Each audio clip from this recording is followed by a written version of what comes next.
Vamos a hablar de varios modelos de enfermedades contagiosas. Primero, vamos a responder esta pregunta simple, ¿verdad? ¿Para qué sirve modelar una enfermedad? Si podemos conocer la dinámica de una enfermedad, se pueden diseñar estrategias para controlarla, erradicarla o prevenirla.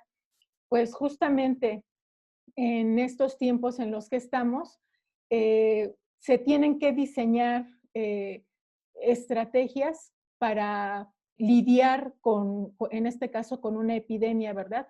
Espero yo que conforme avance este tema, se puedan explicar justamente por qué hay algunas acciones, incluso en la pandemia actual, que se han tomado. También sirve modelar una enfermedad para determinar si es relevante y evaluar si el riesgo de una epidemia aumenta o disminuye. Mientras más características de la enfermedad se conozcan, se podrá plantear un modelo más realista, aunque también más complicado de resolver. Esta parte voy a ir haciendo énfasis en cada hipótesis que se supone, y vamos a ver que esas hipótesis restringen eh, eh, un, un, eh, un modelado más real de, de una enfermedad. Eh, a veces, bueno, más bien, siempre, mientras más realista es el modelo, se complica más y a veces incluso es imposible resolverlo. Entonces tenemos que conformarnos con dar aproximaciones a las soluciones. Bien. Vamos a entender primero algunos conceptos eh, para después saber cuándo una enfermedad es infecciosa, cuándo es contagiosa. Entonces, la enfermedad puede ser infecciosa o contagiosa. Es infecciosa si se transmite por virus, bacterias, hongos, priones, parásitos de animales infectados al humano o de vectores como mosquitos, garrapatas, pulgas y murciélagos. Y es contagiosa si se transmite entre personas. Hay algunas enfermedades que son infecciosas. Claro, en algún momento debió de haber pasado esto, ¿verdad? De que de de un organismo pasar al humano, y una vez que el humano la tiene, se convierte en contagiosa. Entonces, hay enfermedades que de hecho se pueden clasificar como infectocontagiosas. Aquí quiero que me digan si ustedes saben lo que son los priones.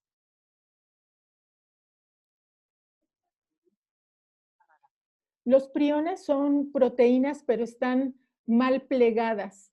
Y lo curioso de estas proteínas es que de alguna manera replican su comportamiento a otras.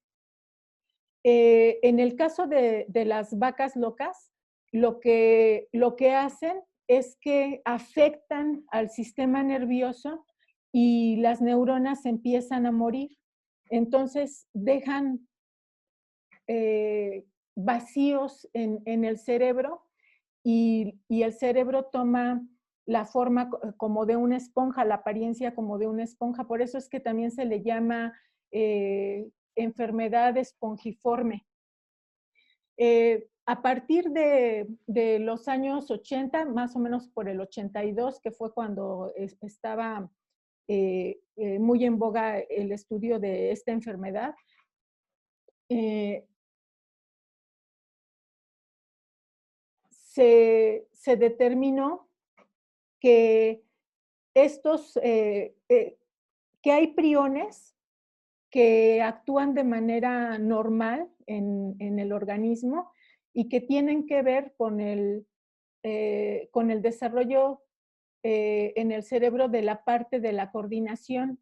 De hecho, hay al, algunas otras enfermedades, no solamente las vacas padecen esto de esta enfermedad espongiforme, sino que también algunos otros ganados la padecen y hay una enfermedad que de hecho le llaman, se me olvidó en este momento, es una enfermedad en donde empiezan a temblar los animalitos, ¿verdad? Los borregos, porque no pueden controlar y también pierden coordinación. Después de 1982, que se empezaron a estudiar los priones, se trataron de estudiar en ratones de laboratorio y la vida de los ratones de laboratorio es tan corta que la enfermedad por priones no aparecía. Sin embargo, algo que causó eh, pues mucho interés es que también se pueden heredar.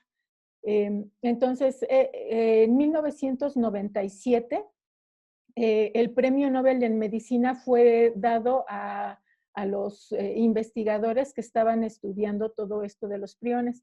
Entonces, todavía hay muchas cosas que faltan por conocer eh, y hasta aquí, ¿verdad?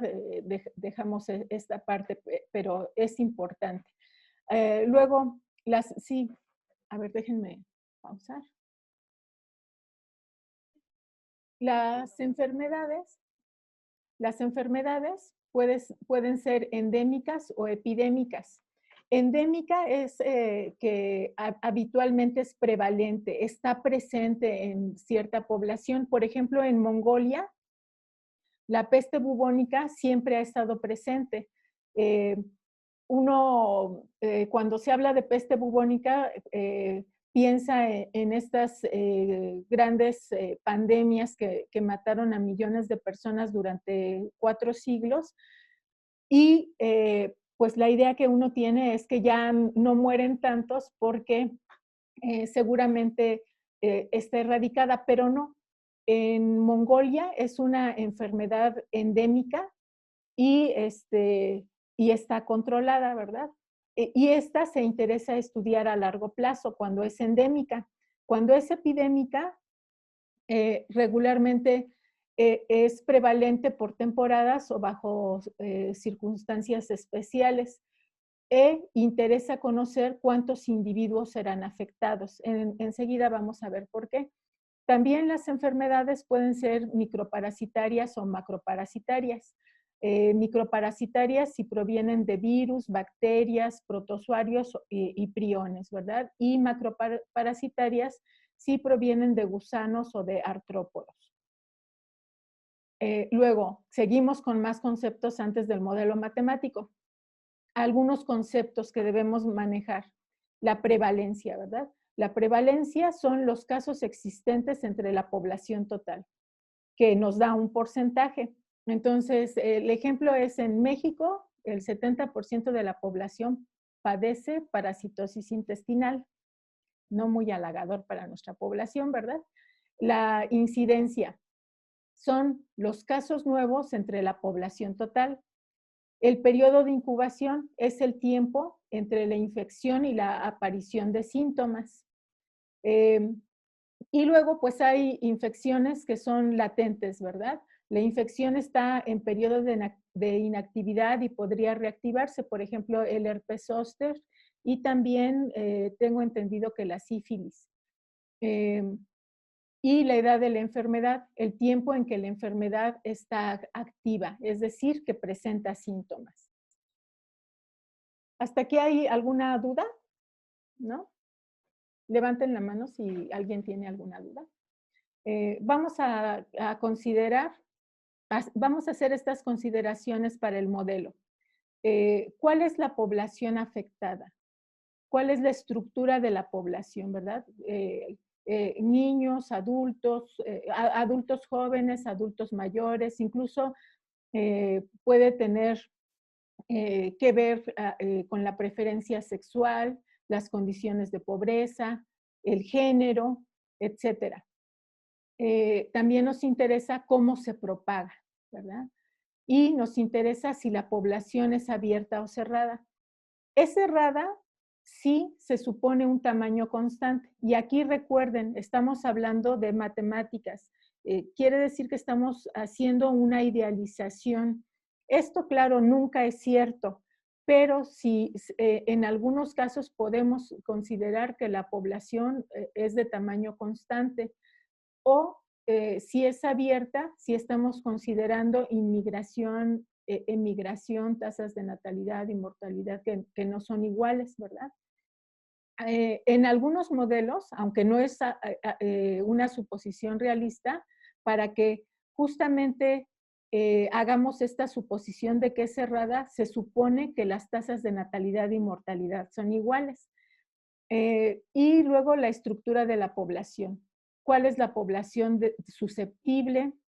¿Cuáles son los que han sido expuestos? Los que son infectados, pero no infecciosos, ¿verdad? Que regularmente no hay síntomas. Los infecciosos, y yo traduzco esto como los retirados, ¿verdad? Que son los que pueden haber muerto por la enfermedad, los que están recuperados y desarrollaron inmunidad, o los aislados. Y los portadores que no muestran síntomas, pero son infectados. Luego, tenemos el primer modelo. Susceptible, infeccioso, susceptible. Se introducen, bueno, aquí siempre partimos de que al principio no había enfermedad y luego se introducen a los primeros infectados. Si la enfermedad es contagiosa, esta es una característica, ¿verdad? Y un susceptible que se infecta inmediatamente se vuelve infeccioso. Y vamos a suponer que la población es cerrada, de tamaño fijo n. Tomamos entonces las funciones S de tau, que es el número de individuos susceptibles al tiempo tau, I de tau, que es el número de individuos infecciosos al tiempo tau. Como la población es cerrada, la suma de los susceptibles y los infecciosos es igual a n. Sí, dime.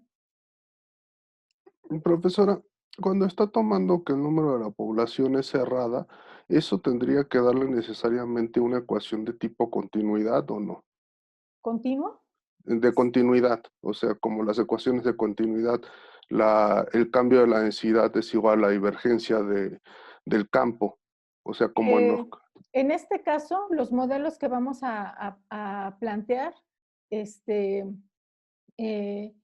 son deterministas, ¿verdad? Y estamos considerando variable continua. También hay modelos que son estocásticos. Ajá. En este caso, les mencionaba que sobre todo estos primeros modelos son muy idealistas, ¿verdad? En, en, en el mundo real, prácticamente no hay poblaciones cerradas, pero a veces suponer demasiada realidad hace que se vuelva imposible resolver un modelo. Entonces se tienen que hacer simplificaciones. Si la población es aproximadamente de tamaño fijo, suponemos que es cerrada.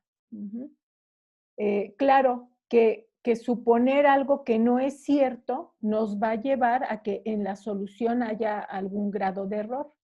Pero justamente ese grado de error, ¿cómo se compensa? Pues a lo mejor nuestra solución va a ser válida en un intervalo pequeño, ¿verdad? En tiempos pequeños. Sí. Sí, Sí, dime. pero a lo que yo me refiero es que, por ejemplo, hay problemas, digamos, por ejemplo, cuando tiene un cable con corriente, si uno toma un punto en el cable, la corriente, no va a haber un hueco, O sea, Sí, tiene que ver con el flujo, ¿no? A eso es a lo que te exactamente, hay una referías ecuación con de el... continuidad que está Ujú, marcando que no hay ese hueco, o sea, no hay ni una fuente ni un sumidero. ujú, Entonces siempre está fija esa cantidad y, por ejemplo, en los problemas de la mecánica, en mecánica cuántica también, por ejemplo, se toma fijo un número de partículas, así como lo hace ahora. Y en ujú, estos casos hay, por ejemplo, al integrar la densidad de partículas siempre nos da un uno o la densidad ajá, de probabilidad, porque siempre hay una probabilidad de encontrar la partícula en alguna parte del espacio, ujú. porque está ahí, o sea, no desaparece. Entonces, a eso es a lo que me refiero. Entre sus ecuaciones tiene que haber necesariamente una ecuación que le dé esa característica o no, o No, sea que no va a haber fuentes ni sumideros. no, en este caso no. En este caso, sí, sí, sí hay modelos en los que seguramente se toma esto en cuenta, ¿verdad? Pero en este caso no. En este caso nada más vamos los primeros que vamos a empezar a plantear es cómo cambia la población de susceptibles en el tiempo. ¿Sí? Vamos a empezar justamente a plantear los modelos y después vamos a empezar a complicarlos un poco. Conforme se compliquen más los modelos, van a ser más realistas y a lo mejor se hacen consideraciones eh, de del tipo que tú planteas, pero seguramente para plantear ese tipo de suposiciones, ya las ecuaciones no serían ordinarias, tendrían que ser ecuaciones parciales. Ujú. Bueno, entonces, tenemos en este caso, por la suposición de que la población es cerrada, los susceptibles más los infecciosos es igual a n, que es el tamaño de la población, y eh, ¿cómo cambia la población de susceptibles en el tiempo? Bueno, tiene que ver con los encuentros entre los susceptibles y los infectados. Entonces, decíamos que en matemáticas, el encuentro entre dos poblaciones, que una tiene una cierta característica y la otra no, se modela con un producto. En este caso, lambda I es la fuerza de la infección. Entonces, al, al estar en contacto la población de infectados con susceptibles, va a haber una porción de esa población que sale de los susceptibles y entra a los infecciosos. Aquí vamos a presentar un primer ejemplo. Conforme la población de infecciosos crece, también la fuerza de la infección crece. Entonces, vamos a tomar lambda I como alfa entre n, donde alfa es la tasa de contagio y n pues es el tamaño de la población. Entonces aquí en esta tablita tenemos, si hay un infectado en una población de 1000 individuos y cada infectado infecta a 3, entonces I entre n por alfa será 3 de cada 1000, ¿verdad? Va a infectar a 3 de cada 1000. Entonces, si esa lambda I, en este caso la consideramos como esta cantidad, esta es la fuerza de la infección, y la multiplicamos por el número de susceptibles, si hay un infectado, entonces quedan 999 susceptibles. Este número es aproximadamente 3, ¿verdad? Como estamos hablando de individuos, pues vamos a tener aquí solo números enteros. Si el número de infectados es 20, entonces alfa por I entre n será 60 de cada 1000 y quedarán, si hay 20 infectados, quedan 980 susceptibles. Entonces, esperamos que al final este producto, ¿verdad? Sea de 59. Es decir, si tenemos 20 infectados en una población de 1000, esperamos que el total que se infecte sean 59. Entonces, esos 59 tendríamos que pasarlos de la población de susceptibles a la población de infectados. Y bueno, aquí tenemos con 100, y luego con 333. Noten que con 333 ya la población se satura, ¿verdad? Si tenemos 333 infectados y la tasa de contagio, la tasa de contagio es de 3, entonces al hacer este producto nos da 666 y la población queda cubierta, ¿verdad? 333 infectados y 666 que se infectan, ya la población se satura. Entonces, en este modelo, bueno, aquí, ¿qué es esa beta, verdad?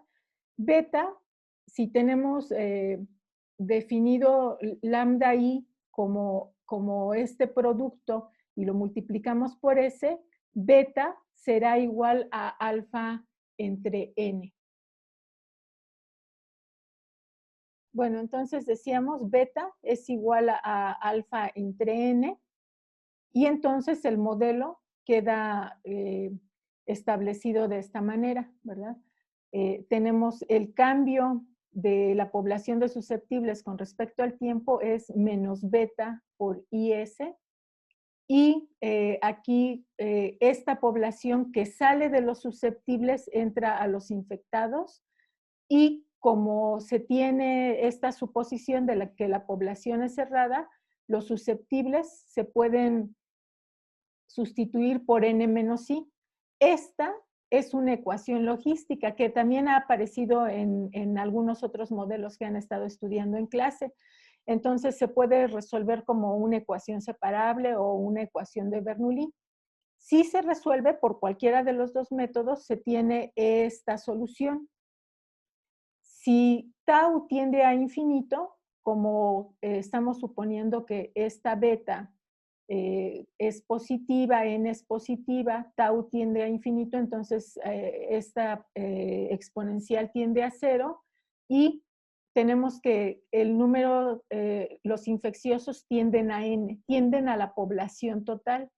Y solamente para verificar que los datos sean coherentes, se hace lo mismo con esta otra ecuación. Aquí, en este caso, I se sustituye como N menos S. Como el signo es opuesto, lo que se espera es que en esta forma, aquí el signo sea positivo, entonces se multiplica numerador y denominador por E a la menos beta N, N por tau, para poder estudiar la convergencia cuando t tiende a infinito. Entonces, en este caso, estas exponenciales tienden a 0, ¿verdad? Está bien determinado porque A es positivo, entonces el número de susceptibles tiende a 0. Es decir, la conclusión que sacamos de un modelo como este es que eventualmente toda la población se contagia. Ahora, ese primer modelo pues fue muy simple. Vamos a ver este otro modelo. Tenemos susceptible, infeccioso, susceptible. ¿Qué significa? ¿Cuál es la característica de una enfermedad como esta? Si después de ser infeccioso regresa a ser susceptible, quiere decir que no se desarrolla inmunidad. Vamos a suponer que es un caso endémico. La enfermedad siempre está presente en la población.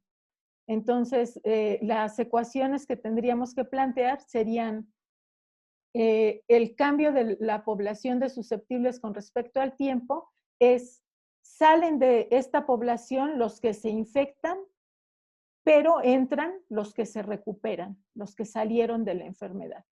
Y aquí el cambio en la población de los infecciosos es justo los que eran susceptibles y se vuelven infecciosos, menos los que se recuperan. Gamma, en este caso, es la tasa de recuperación. Otra vez estamos suponiendo que la población es cerrada, ¿verdad? Y aquí suponemos que la escala de tiempo es menor que la esperanza de vida del huésped. Esto es importante, ¿verdad? Hace un siglo, sin más, eh, no había, pues sí, una epidemia de, por ejemplo, de diabetes y de estas otras enfermedades que ahora aparecen con la edad. No había epidemia porque la esperanza de vida de las personas pues era mucho menor que de lo que hoy es. Entonces, no había oportunidad a que esas enfermedades que ahora se manifiestan las viéramos, ¿verdad? La gente moría antes de que se manifestaran. Entonces, en este caso estamos suponiendo que esta escala de tiempo, este tau, es menor que la esperanza de vida del huésped para que justamente apreciemos la enfermedad. Despreciamos las tasas de natalidad y mortalidad. Aquí, ¿cuál sería la crítica? Pues el modelo no es realista justamente, número uno, porque estamos suponiendo que la población es cerrada. Número dos, porque estamos despreciando las tasas de natalidad y de mortalidad. Pero al principio, para resolver algunos modelos, estos modelos de de enfermedades contagiosas se empezaron a estudiar desde 1742, creo. Uno de los Bernoulli fue quien empezó a estudiarlos. Daniel Bernoulli, que en ese tiempo estaba en Rusia y empezó a plantear los modelos más simples de contagio de enfermedades. Y después pasaron prácticamente 200 años hasta que se retomara el interés por la modelación de las enfermedades. Notemos que en el último siglo se tuvo el beneficio de los antibióticos y de algunos otros fármacos que hicieron que pues prácticamente el último siglo haya sido más benévolo en el caso de lidiar con las enfermedades. Esto de las enfermedades y que había epidemias, pues prácticamente desde la historia del hombre ha ocurrido, ¿verdad? Por ejemplo, la epidemia de peste duró eh, más de 300 años y creo que murieron cerca de 200 millones de habitantes. Claro que si dividen 300 años y 200 millones de habitantes, eh, podrían pensar, bueno, la gripe estacional mató más personas, mata más personas, claro, con la población actual, ¿sí? Entonces, el ser humano siempre ha lidiado con estas enfermedades y prácticamente en el siglo pasado es que hemos tenido un descanso, pero pues ahora el abuso de los antibióticos ha hecho que aparezcan superbacterias y otros microorganismos que otra vez nos están poniendo en jaque, ¿verdad? Eh, a veces en los modelos es conveniente adimensionalizarlos. ¿Qué significa eso? Vamos a normalizar la población y entonces el tamaño de la población va a ser 1 y esta población de susceptibles y de infectados va a ser una fracción de esa población. Entonces, en ese modelo adimensionalizamos y entonces tomamos una función U que es S entre N, es decir, es la fracción de la población que es susceptible, la fracción de la población que es infectada, y vamos a rescalar también el tiempo. Si gamma es la tasa de recuperación, entonces vamos a reescalar el tiempo en términos de esos lapsos en los que la gente tarda en recuperarse. De este modo, las poblaciones U y B van a estar acotadas entre 0 y 1 y U más B va a ser igual a 1 ahora. Si reescribimos el modelo, tendríamos que el cambio de la población con respecto al tiempo, si aquí hacemos las derivadas, queda n por la derivada de u con respecto a tau, y como tau la podemos ver como una función de t, aplicamos regla de la cadena y queda reescrita de esta forma. Lo mismo hacemos para no, perdón, aquí seguimos con esta ecuación, ¿verdad? Nada más eh, la reescribimos y tendríamos que el cambio en la población de susceptibles con respecto al tiempo está dado de esta manera, con R sub 0 igual a beta por N entre gamma. Es decir, esta es la tasa de contagio, que es el número de contagios entre el número de recuperados. De aquí ya podemos ir viendo cuándo esperamos que una enfermedad se controle, ¿verdad? Si el número de contagios es menor que el número de recuperados, esta cantidad es menor que 1 y estaríamos hablando de controlar la enfermedad. Pero vamos a verificarlo matemáticamente. Entonces, resolvemos la última ecuación por separación de variables todavía. Se tiene que U tiende a 1 entre R sub 0 y A cuando R sub 0 es mayor que 0. ¿Por qué se hace esta suposición? Para que el exponente de la función exponencial sea negativo y entonces cuando t tienda a infinito, converge a 0 y es que se tiene este umbral, ¿verdad? Ese umbral es el umbral de saturación.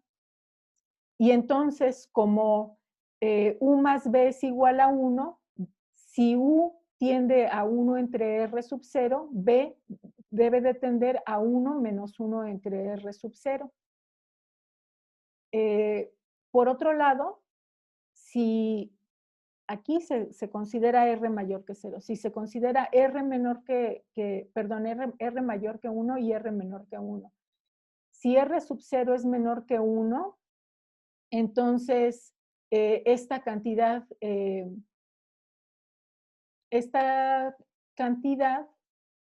el exponente del exponencial es negativo y tiende a K entre K, que es 1. Que tienda a 1 significa que la población completa se convierte en susceptible y la enfermedad se extingue. Entonces, quedémonos aquí con esta parte en donde R0 es menor que 1. Aquí la enfermedad se logra controlar, ¿verdad? Acá hay un umbral nada más. Y luego otro modelo. Este es el modelo susceptible, infeccioso, retirado. ¿Sí? ¿Por qué se retiran? Se retiran de la clase de los infecciosos y de los susceptibles porque pueden alcanzar inmunidad. ¿Sí? Entonces, en este caso, estos que se retiran no van a regresar a la clase de los susceptibles ni a la de los infectados. ¿Cuáles son las suposiciones? La duración de la epidemia es corta comparada con la esperanza de vida de la población. Se desprecian nacimientos y muertes no relacionadas con la enfermedad. La población es cerrada, suponemos tamaño constante. Los retirados pueden serlo por convertirse en inmunes o morir o estar aislados. Entonces el modelo sería este, ¿verdad? Tenemos el encuentro de los infecciosos con los susceptibles. Estos son los individuos que vamos a quitar de la clase de los susceptibles, los vamos a pasar a los infectados y si hay algunos que se recuperan de la enfermedad, los vamos a pasar a los retirados, ¿sí? O también podría ser que sean retirados porque mueren o porque estén aislados. Entonces, en este caso, susceptibles más infecciosos más retirados es igual al tamaño de la población. nuevamente se adimensionaliza el modelo y ya sin hacer los detalles, ¿verdad? Se plantean estas tres ecuaciones. En estas tres ecuaciones,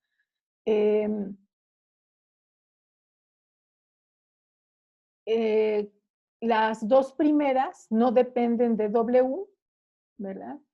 Y vemos que los puntos estacionarios es el 1, 0 y 1 entre R0, 1 menos 1 entre R0, que es el umbral, ¿verdad? Al que se llegaba, y entonces por esta definición B sub 2 tendría que tomar este valor. También, claro,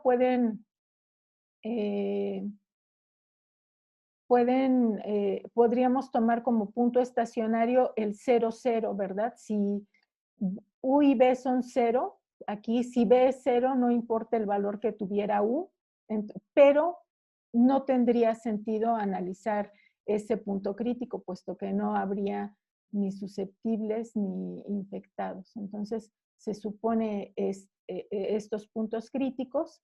Ahora sí, aquí estos sistemas son casi lineales, entonces calculamos el jacobiano del sistema, calculamos los valores propios, uno es 0 y el otro es R sub 0 menos 1. Si, si R sub 0 es mayor que 1, entonces lambda 2 es positivo y entonces el estado estacionario es inestable. Si R sub 0 es menor que 1, entonces lambda sub 2 es negativo y el estado estacionario es estable. Si R0 es menor que 1, la enfermedad se extingue o bueno, sí, en este caso se extingue porque es una exponencial que está tendiendo a 0. Y si R es mayor que 0, hay epidemia, porque la tasa de recuperación es menor que la del contagio. Ahora, pregunta. Si ustedes matemáticamente resuelven uno de estos modelos y saben que para poder controlar la enfermedad tienen que hacer que R sub 0 sea menor que 1, ¿qué recomendarían para lograrlo? En el caso del segundo estado estacionario se obtienen las mismas conclusiones y ahora,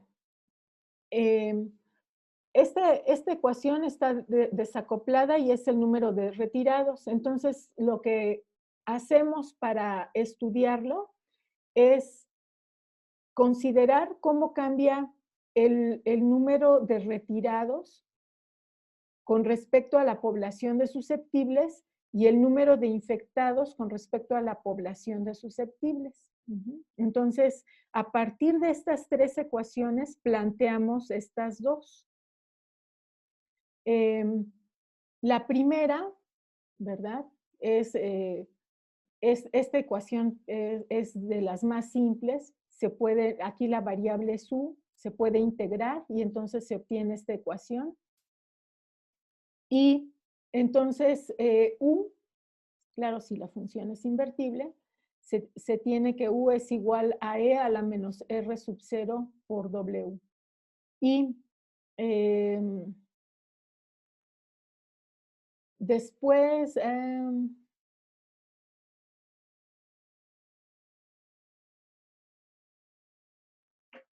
aquí, por el comportamiento de esta función, que es una exponencial, el número de susceptibles decae si W crece, ¿verdad? Esta R0 es positiva, entonces si W crece, esta exponencial tiende a 0 y U decae, ¿sí?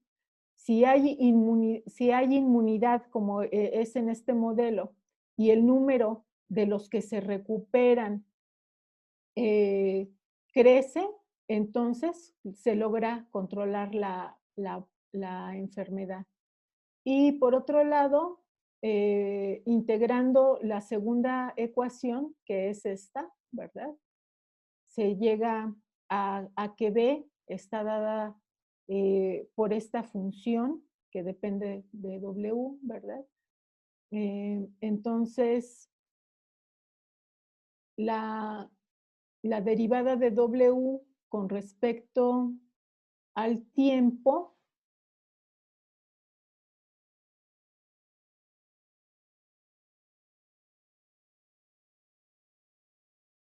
a ver, permítanme aquí.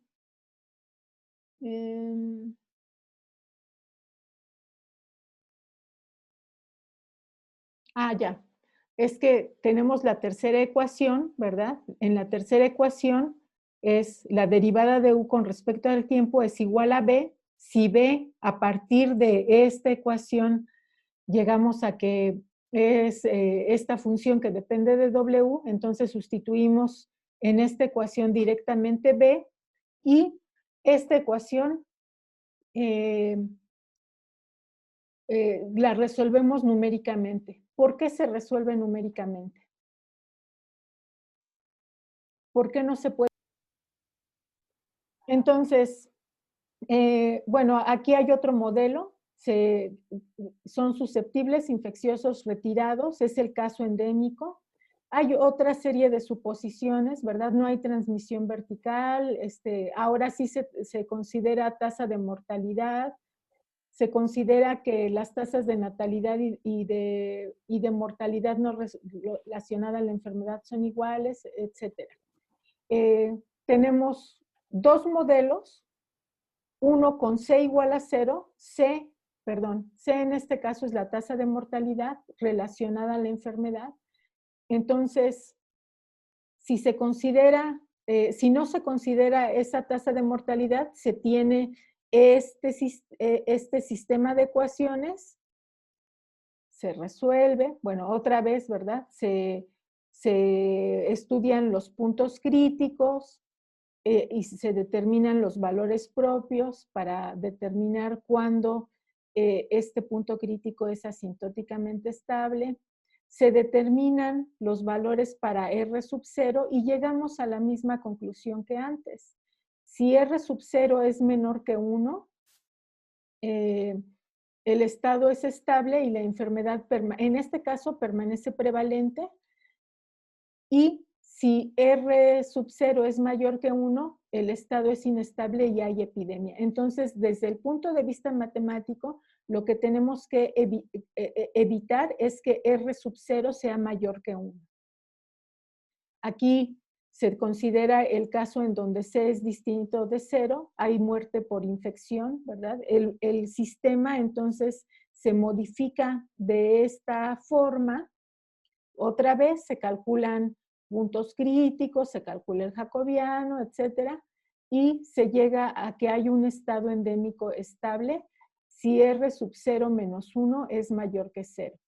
¿Sí? Aquí, en este modelo se está considerando una enfermedad que es endémica, pero que a lo mejor hay épocas del año en la que es más visible, ¿verdad? Por eso es que se muestra un estado que es oscilatorio. Aparece y luego parece que desaparece o decrece un poco y luego después de cierto periodo, que de hecho aquí se calcula, vuelve a aparecer la enfermedad. Por ejemplo, con el caso de las gripes estacionales. Y aquí es lo que les mencionaba, ¿verdad? ¿Cuáles serían las recomendaciones para mantener ese R sub 0 menor que 1? Aumentar la tasa de recuperación con medicamentos y cuidados de soporte. Disminuir la tasa de infección sacrificando animales infectados, si esa es una forma de contagio, desinfectando los objetos fuentes de contacto, fuentes de contagio, perdón. Reducir la población susceptible, por ejemplo, aislándola. ¿Y qué pasa si hay una vacuna, verdad? ¿A quién se vacuna? ¿Qué porción de la población? ¿Qué efecto tiene esta vacuna? cuando en una población se aplica una vacuna, el efecto es que una porción P, que es los que son vacunados, una porción P de los susceptibles, pasa en automático a la clase de los retirados. Con eso se disminuye la población de susceptibles. Pero de todos modos tenemos que considerar que hay una porción de la población que no está vacunada. Entonces,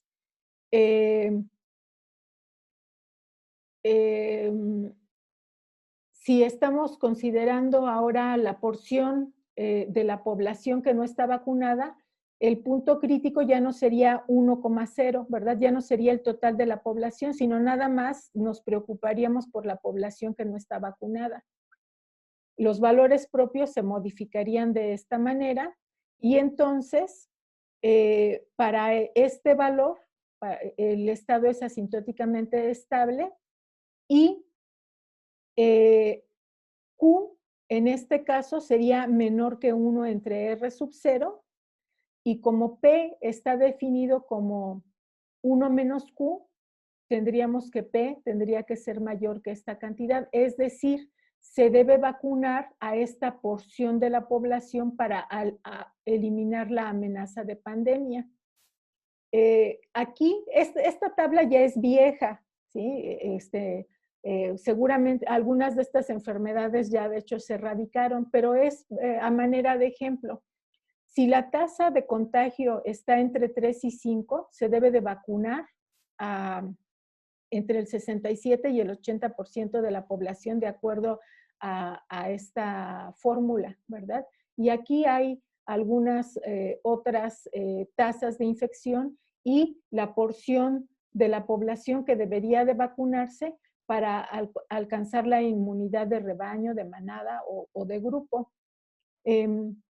Bueno, chicos, todavía